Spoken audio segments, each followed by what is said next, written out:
بسم اللہ الرحمن الرحیم 12 سورۃ النفال جنگ بدر کے حالات پر تبصرہ۔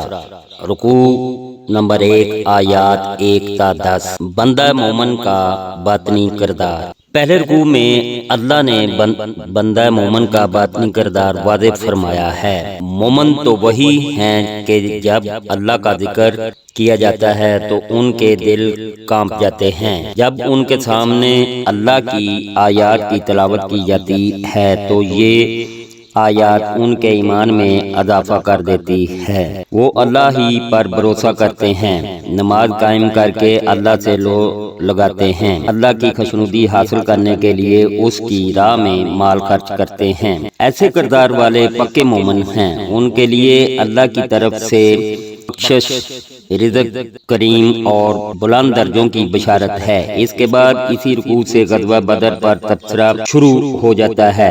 بدر سے قبل نبی اکرم صلی اللہ علیہ وسلم نے مسلمانوں کو اطلاع دی، ایک طرف سے قریش کا تجارتی قافلہ آ رہا ہے جس کے ساتھ صرف 50 محافظ ہیں، دوسری طرف سے قریش کا کیل کانٹے سے لیس لشکر آ رہا ہے۔ اللہ تمہیں کسی ایک پر فتح دے گا، بتاؤ تم کس کی طرف جانا چاہتے ہو؟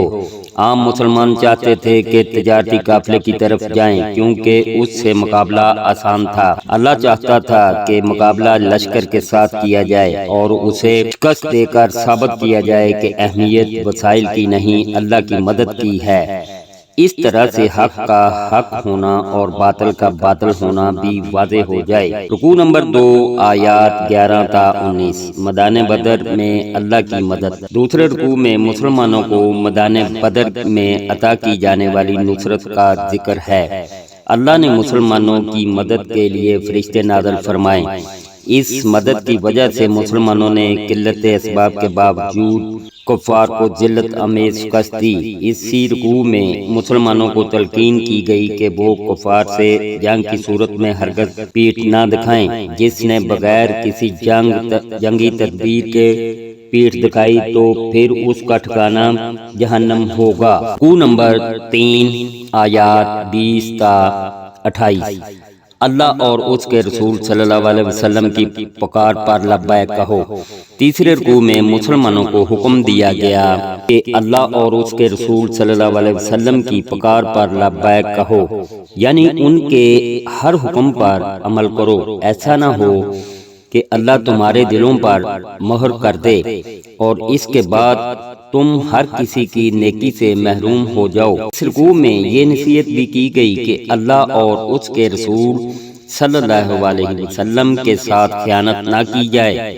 تمہاری جان اور مال اللہ کی امانت ہے، اس امانت کو اللہ کی مرضی کے مطابق لگاؤ۔ رکوع نمبر 4 آیات 29 تا 37۔ اللہ متقیوں کو سرخرو کرتا ہے۔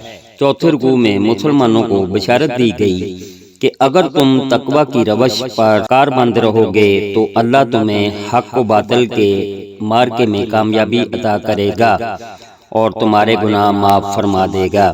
مشرکین مکہ اس وقت کا راستہ روکنے کے لیے خوب مال خرچ کر رہے ہیں۔ یہ مال خرچ کرنا ان قریب ان کے لیے حسرت بن جائے گا۔ وہ دنیا میں ذلیل ہوں گے اور روز قیامت ہمیشہ ہمیشہ کے لیے جہنم میں ڈال دیے جائیں گے۔ اللہ پاک ہر مسلمان کو اپنے حفظ و ایمان میں رکھیں، آمین ثم آمین یا رب العالمین۔ اللہ حافظ۔